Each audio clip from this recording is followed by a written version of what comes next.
Good morning, everyone. Welcome back to my channel, Learn with Akshata. For those of you who don't know me, I am Dr. Akshata, currently pursuing my DM infectious disease in AIMS Jodhpur. Today in my talk, I want to talk about the unique antimicrobials. What are these unique antimicrobials? Basically, they are the novel antimicrobial with a unique mechanism of action. Let's get started. I'll be discussing unique antimicrobials, that is plasmomycin, cefiderocol, lefamulin. I'll be discussing these topics under the heading mechanism of action, the antimicrobial spectrum, PK/PD parameters, adverse effects, indications of use, and the dosage. Okay, so it is World Antimicrobial Awareness Week. So let's have a small Q&A before that. So what is exactly AMSP or AMS? So basically antimicrobial stewardship is defined as giving the right antibiotic to the right patient in the right route for the right duration in the right dose, etc. So, what is MindMe? Have you heard of this MindMe? So, basically, the MindMe stands for M stands for microbiology, will guide the therapy wherever possible. I for the indications, and the indication should be evidence based. N stands for the narrow spectrum required. D for dosage appropriate to the site and type of infection. M is minimize the duration of therapy, and E is ensure monotherapy in most of the cases. So basically it's a mnemonic for in order to accurately prescribe antibiotics. So all of you would have heard about start, smart, then focus. So what does it exactly mean? So basically start smart, that is you will not start the antibiotic unless there is clear evidence of infection, uh, and you will always start only after taking thorough allergy history, and you will be always obtain cultures before the antibiotic. And in patients with severe infection, obviously you have to initiate the antibiotic within 1 hour if there is a life threatening infection, and always compile to the local antibiotic guidelines.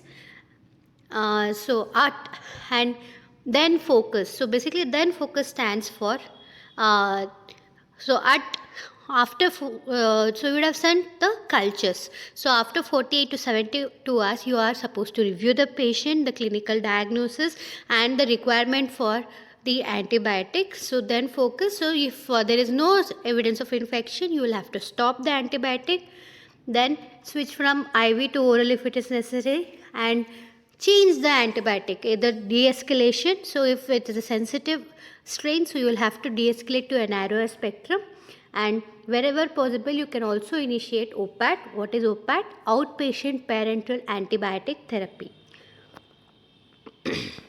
So are you aware of this aware? So again, this aware stands for A stands for access, WA stands for watch, and RE stands for reserve. So what are these? Access indicates these are the antibiotic which is easily accessible, which should be easily accessible to the patients. Watch is these are the drugs which are which these are the drugs which you have to watch the use, and because there is higher potential, because these are the drugs which are usually used when there is more, these are notorious for resistance. R is reserved drugs.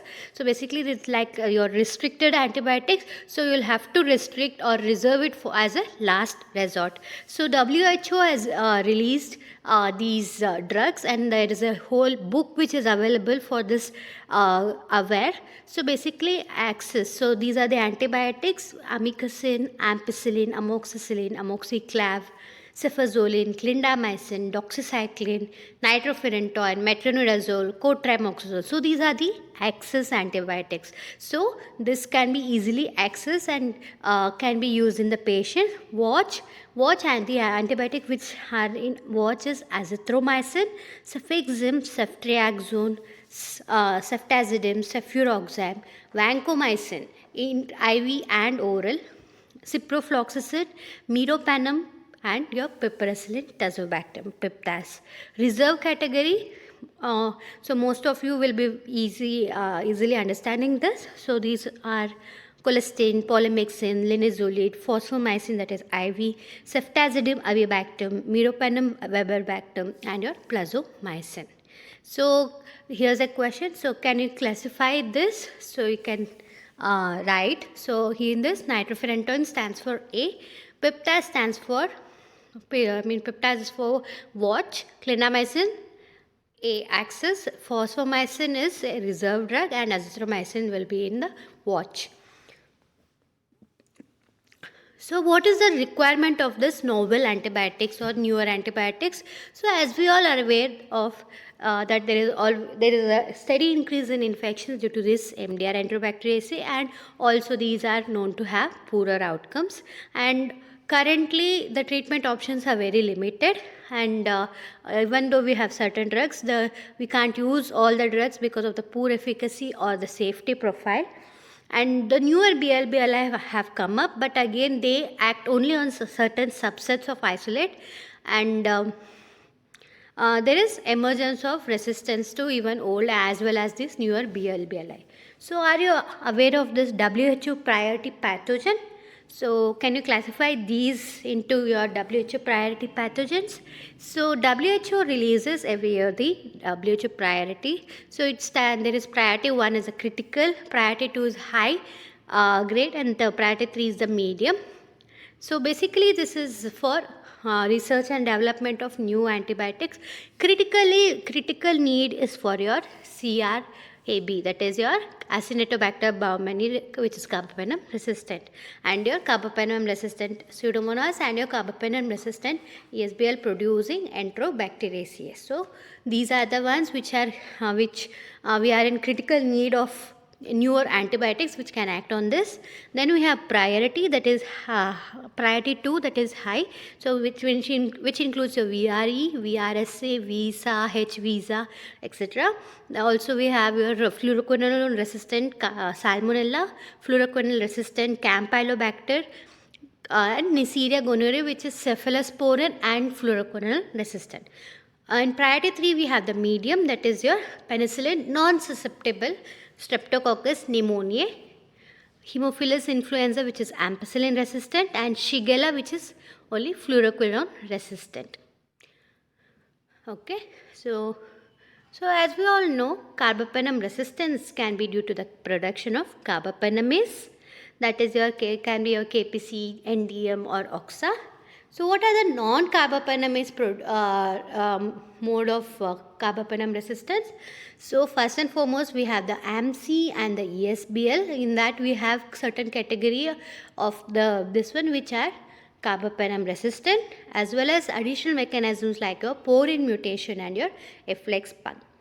So with this short recap on your various AMS, I will start today's topic. So try to identify this antibiotic. Which newer antibiotic am I? So it acts by inhibition of the protein synthesis and has a significant post-antibiotic effect, and it is effective or active against aminoglycoside resistant isolates and as well as ESBL and CRE. So the clue here is they are active against your aminoglycoside resistant isolate. Yes, I am talking about plazomycin. So this is a newer synthetic aminoglycoside. So the company is Zemdri. So with this I want to highlight one important point. So you must have seen all the newer antibiotics. They will have one company which is only producing, but other antibiotics like ceftriaxone, cefotaxime, etc., you find there are so many companies which are producing it. So why is that so? So basically, as we all know, there is a requirement of newer antibacterial agents, but the production of this is limited. Why? Because as we all know, even the next day after the antibiotic is discovered and it has passed that phase 3 phase 4 trials, the resistance soon develops. So these antibiotics or antimicrobials are not profitable for the companies. Hence, there is limited companies or which are interested in generating or formulating newer antimicrobials. So to encourage this, there is a gain provision, that is generating antibiotic incentives now. So this was signed in US law along with this is a part of the US FDA. So in this there is something called Qualified Infectious Disease product QIDP. So a new drug which is produced, they are given this designation of Qualified Infectious Disease Products QIDP. So once it is given, the status is given. So for the next 5 years, the same company is licensed and allowed to produce this particular newer antimicrobial, so that the company makes the necessary profit. So moving back, so what is this plasmomycin? What and how does it differ? So basically, it is a novel semi-synthetic parenteral aminoglycoside. Again, just like any other aminoglycoside, it acts by inhibiting the protein synthesis, and it is a derivative of cisomycin, and it is known to inhibit even more than 90% Enterobacteriaceae, which are non-susceptible to other classical aminoglycosides like your amikacin, gentamicin or tobramycin.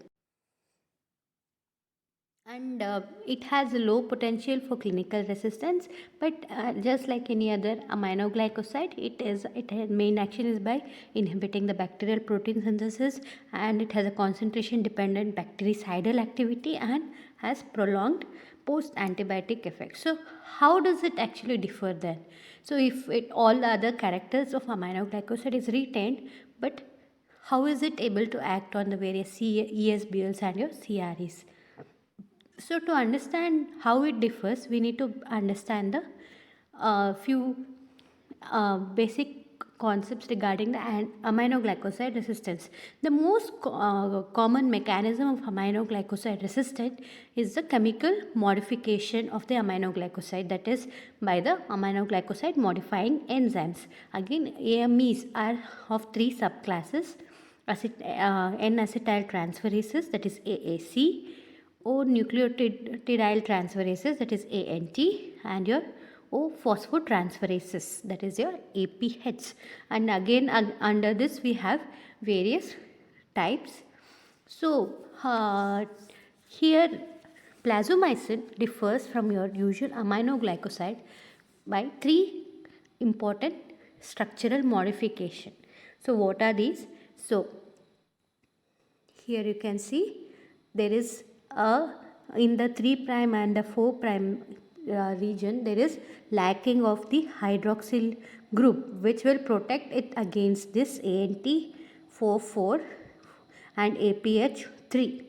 Then the next modification is your addition of hydroxyethyl group, which will protect it against the AAC6.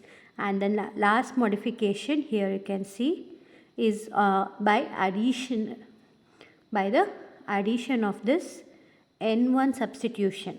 So the N1 is substituted with 4-amino 2-hydroxybutyronic acid. So this has an action, and it will block AAC3, ANT2' and your APH2'. So what are these? So how is this making a difference? So these AMEs are usually seen in your ESBL producing and your CREs. So hence plasmomycin is able to act on ESBL and your various CREs. So this is the table showing the spectrum of plasmomycin. So you can see it has action, almost very good action, and most of the carbapenem resistant mechanism like KPC, MBL, and even on the NDM subset around 66%, and OXA 48, and even it has action on non-carbapenemase producing CRE. So here again I would like to highlight one point. So AMEs are not the only mechanism of resistance for aminoglycoside. So if an organism is having multiple mechanisms like your efflux pumps and porin mutations, etc., then your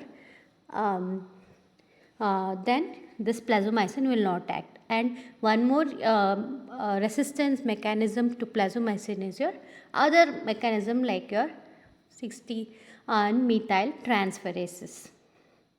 So, and they have limited action on Pseudomonas aeruginosa, Acinetobacter baumannii and your Stenotrophomonas maltophilia, and they have no action against your Streptococcus, Enterococcus species, and as well as your anaerobes. So, why anaerobes?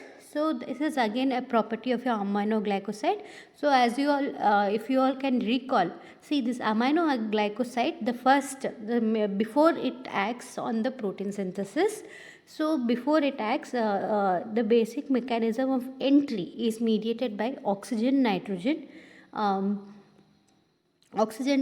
transport, which is oxygen nitrogen dependent. So it requires oxygen and hence it has no action on your anaerobes. So next, coming to the pharmacology, it has predictable linear PK and it has low protein binding, and T half is around 4 to 5 hours, and just like any other aminoglycoside, it is eliminated via kidney and requires renal dose adjustment. And because of the mechanism of action, they have low potential for drug to drug interaction because they have no action on your CYP enzymes. And just like aminoglycoside, as I mentioned, it has concentration dependent, but few studies have shown it has better described by concentration and time dependence, that is AUC by MIC. So the proposed indication, the only approved indication for plasmomycin, that is complicated UTI, and this was approved in June 2018, and that is caused by E. coli, Klebsiella, Proteus species, Enterobacter cloacae, and it has also been studied for BSI, for which it is not yet approved by the FDA, but various studies are there showing that it has action on BSI caused by Klebsiella and your E. coli. And always remember, this is a new drug and there is limited clinical safety and efficacy data. Hence, we have to reserve this drug for those patients who have limited or no alternative treatment regimen. So next, as I mentioned, it requires renal dose adjustment. So based on the creatinine clearance, so if it is more than 60, it is 15 mg per kg for every Q24 hourly. If it is lesser, you need to modify. And the duration of treatment for complicated UTI, including pyelonephritis, is 4 to 7 days of IV therapy, and bloodstream infection 7 to 14 days. So, and how will you infuse? It is infused in 50 ml of NS over 30 minutes. Usually we use 100 ml or 500. So in this case, you have to use only 50 ml. So what are the adverse effects? So just like any other aminoglycoside, the most common is your nephrotoxicity, ototoxicity, and your neuromuscular blockade. And also there is increased risk of fetal harm. Hence it is not indicated in second and third trimester of pregnancy and during breastfeeding. And other common effects like hypersensitivity reaction, headache, nausea, vomiting, etc. So that was all about plasmomycin. Next, so let's move on to this next antibiotic. So which novel antibiotic am I? I am same like a beta-lactam but different. I have a special entry mechanism which makes me unique, and I am also known as the Trojan horse. So the clue here is it's a beta-lactam like agent, and it has a special entry mechanism and the Trojan horse. So I am talking about the magic bullet cefiderocol. It is available in the company named Fetroja. So they have even this horse as the symbol. So to understand, so what is the speciality about the cefiderocol? So most of you must be aware. So it is the only siderophore cephalosporin. So why have this what is the importance of this? To understand that, we need to understand little about the body's reaction to sepsis. So when the bacteria grow, when there is a presence of bacteria, the bacterial growth depends upon the availability of free iron. So in response to this infection, the host cell, what it does is it produces iron binding lactoferrin, so that all this iron are sequestered. So basically it's like trying to remove the food of the bacteria. That is, but the bacteria are also intelligent. So what do? This bacteria will respond to the low iron concentration and produce iron binding siderophores. So what are these siderophores? They are nothing but channels which in the bacterial cell wall which allow the entry of iron inside. So bacteria will produce more and more siderophores, and this iron bound siderophores are then actively transported into the cell to allow the growth of the organism. Again, there may be other mechanisms, but this is a mechanism. So how does cefiderocol differ in this? So as we all know, cefiderocol is a synthetic sideromycin combining acephalosporin with a catechol siderophore. So what have they done here? So they have taken the C7 side chain of the ceftazidime. So what it does is it enhances the stability against other beta lactamases, and they have taken this C3 side chain of the cefepime. So what it does, it will facilitate penetration of the penetration into the outer membrane, as well as confer low affinity for the beta lactamases. And they have added one more chain, that is a catechol moiety. That is the catechol moiety. So what it does is it this is the one which is responsible for binding to the iron. So binding to the free iron, and also it also provides additional stability against the beta lactamases. So how does it act? So what is exactly this mechanism of action of the cefiderocol? So what it does is the cefiderocol, as I have mentioned, because of this catechol side chain, is able to bind to the iron. So this cefiderocol binds to the extracellular iron, and now this compound then enters into the periplasm through the outer membrane receptors, right, and here it's where the actual siderophore receptor which the bacteria was synthesizing for its own growth. Now through that same channel, now the siderophore is entering inside, and once inside the periplasm, cefiderocol dissociates from the iron, and afterwards it acts just like any other beta lactam by binding to the penicillin binding protein and causing the bactericidal effect.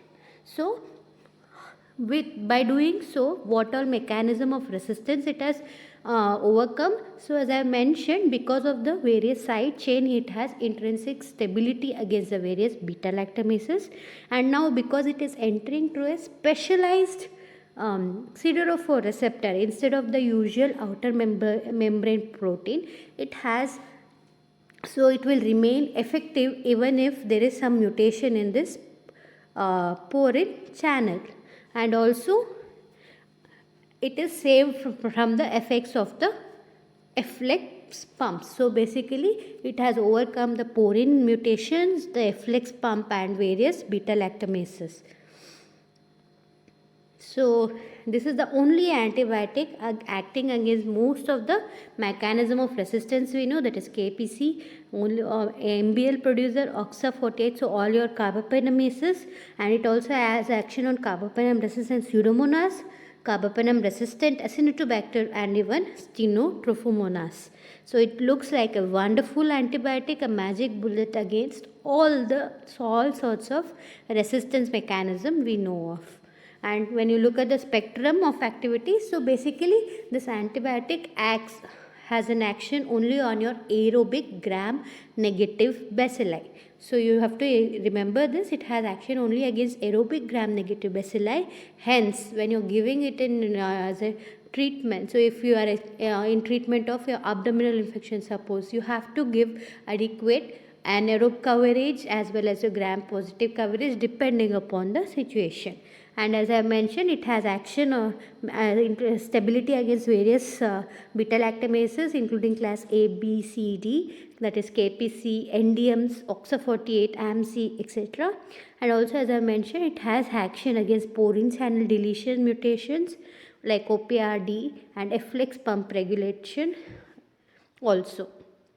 So next, coming to the indications, so it has been FDA approved for complicated UTI including pyelonephritis caused by E. coli, Klebsiella pneumoniae, Proteus mirabilis, Pseudomonas aeruginosa, and your Enterobacter cloacae, and your hospital acquired bacterial pneumonia and your ventilator associated bacterial pneumonia. Additionally, it has in HAP and VAP, it has been approved even for Acinetobacter baumannii as well as Serratia.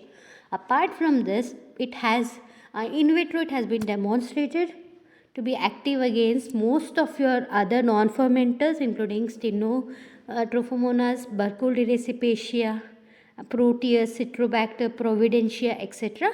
But the clinical significance has not been established, and they have no clinically relevant activity against most of your gram-positive and your anaerobic bacteria. So next, coming to the pharmacology, it has 40 to 60% plasma protein binding, and the elimination half-life is around 2 to 3 hours, and just like any other beta-lactam antibiotic, it is excreted by the kidney. So what is the PK/PD parameter you will expect? Because it is derived from the beta-lactam, so just like beta-lactam, the time over MIC, that is it is a time dependent antibiotic. So next, coming to the adverse effects. So the adverse effects like hypersensitivity reaction, Clostridioides difficile associated diarrhea, seizures, and other common ones like infusion site reactions, diarrhea, nausea, vomiting, etc. have been reported. So it looks like a very good antibiotic. It has a very huge spectrum, etc. But again, there is a FDA black box warning where it has been suggested that there is increase in all-cause mortality with when it is used in carbapenem-resistant gram-negative bacterial infection.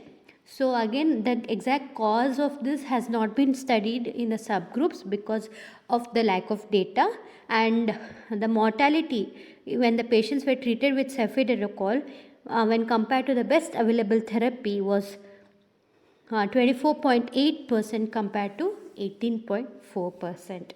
So we'll have to take this antibiotic with a pinch of salt, and I hope it may take another 4 to 5 years before it is widely available in India. I hope by then there is not enough development of resistance.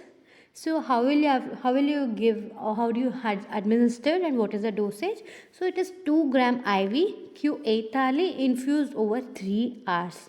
And just like any other beta-lactam, it requires renal dosage adjustment. So if it does the creatinine clearance is less than 60, and there is breakpoints which are available by CLSI as well as UCAS, and both disc diffusion as well as broth microdilution is approved. So in case you are using disc diffusion, there is no requirement of using iron depleted media. The usual cation adjusted Muller-Hinton broth can be used, and this is the breakpoint. So there is a breakpoints for if you are using Kirby Boyd, this one is different, but if you are using broth microdilution, there is a common breakpoint of less than 4 for sensitive, intermediate is 8, and more than 16 for all the organisms. So this is the UCAS criteria, and as I have mentioned, iron limited medium is not required for Kirby Boyer, but you will have to use iron limited medium if you are using Muller-Hinton, if you are using microbroth dilution. Again, there are various studies apart from the use in the usual indications. there has been compassionate use of cefiderocol to treat other infections like prosthetic joint infection, to treat other sites of infections, etc. So that was about cefiderocol. Next, let's move on to the next antibiotic. So which newer antibiotic am I? So it was FDA approved in 2019 for community acquired bacterial pneumonia, both IV and oral formulation, and it acts by inhibiting protein synthesis at the 50S. So this is why the unique site it acts on, that is your peptidyl transferase center, and the clue here is Zenleta. So I am talking about the next novel antibiotic, that is the lefamulin. So the trade name or the company name is Zenleta, and it is available as both IV formulation 150 mg injection as well as 600 mg tablet. So let's come talk about the mechanism of action. So as we all know, lefamulin is a semi-synthetic derivative of naturally occurring antibiotic, that is a plurimetylin, and it's not a new antibiotic. These plurimetylins have been known since 1950s. It was initially tried to develop as an antibiotic, but there were, because of the various adverse effects, the studies were stopped in 1970s, and again from 2001 this lefamulin has been in various stages of development, and finally in 2019 August it has been approved for your community acquired bacterial pneumonia. And this was originally, the plurimetylin was identified originally in a fungus called Pleurotus mutilis. And what is the unique mechanism of action? So it acts by, so as I am shown here, it doesn't act on A site or the B site, but it acts on a special center called the peptidyl transferase center. So what happens now? So once it binds to the peptidyl transferase site, it interferes with the interaction of the protein production at both the sites A and P, and hence inhibits the bacterial protein synthesis. So, and this binding is with high affinity and high specificity.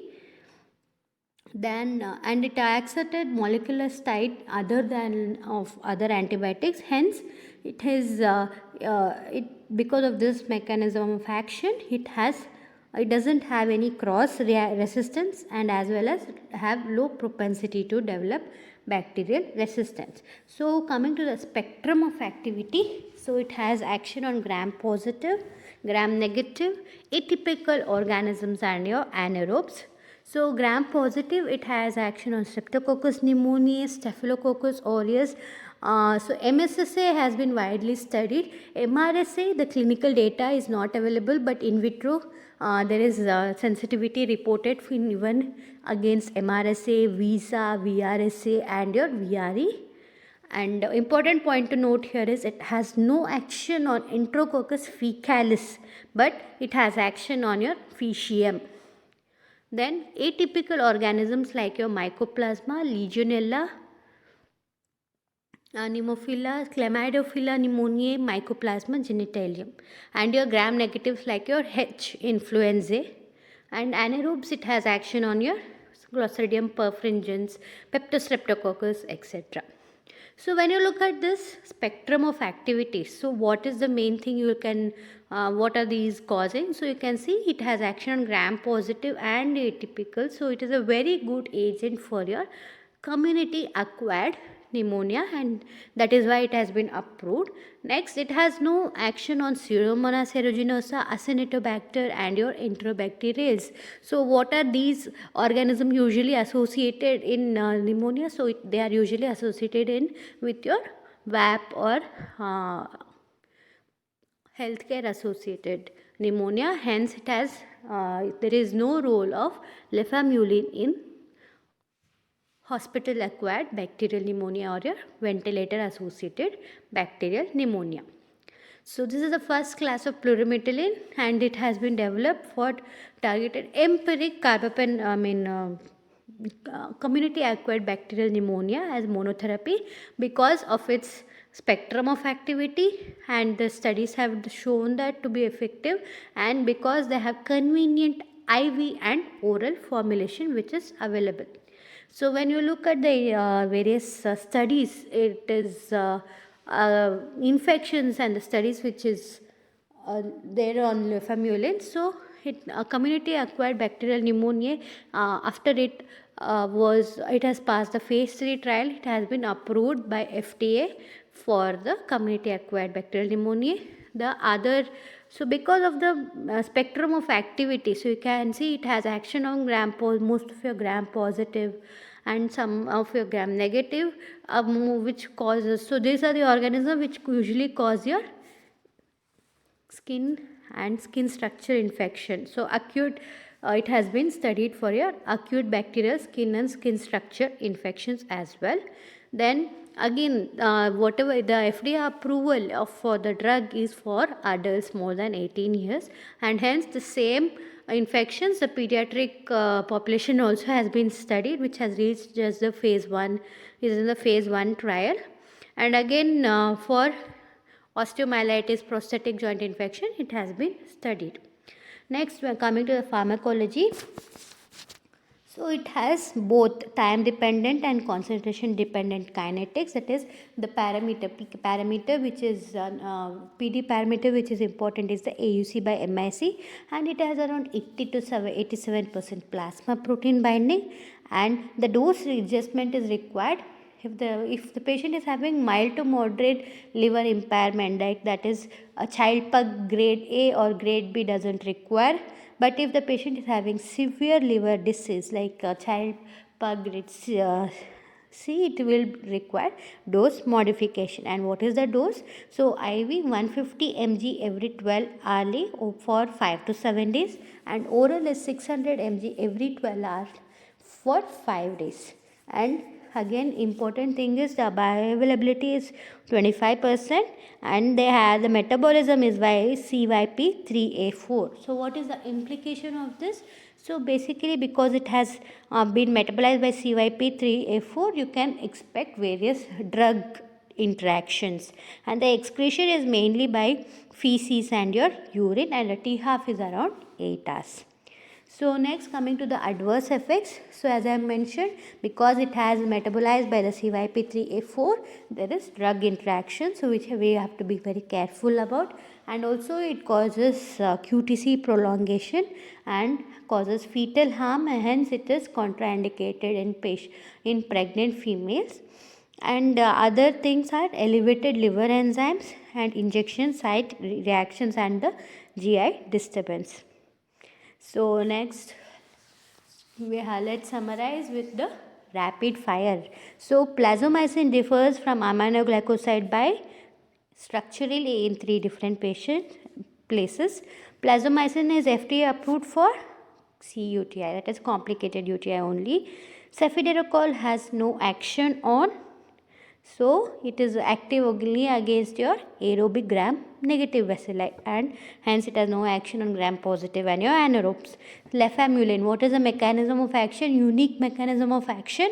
It acts by binding to the peptidyl transferase center, which hence inhibits the protein synthesis. And lefamulin is FDA approved for community acquired bacterial pneumonia. So thank you. I hope this was helpful. So basically I tried to make it short and to the point, and to cover most of the important MCQs which can be asked. I have not included the various studies etc., because I think it is not important in your perspective for this one. So just to simplify the various newer antibiotics, I have taken this part. So if you like this video, don't forget to like, share and subscribe to my channel. Thank you.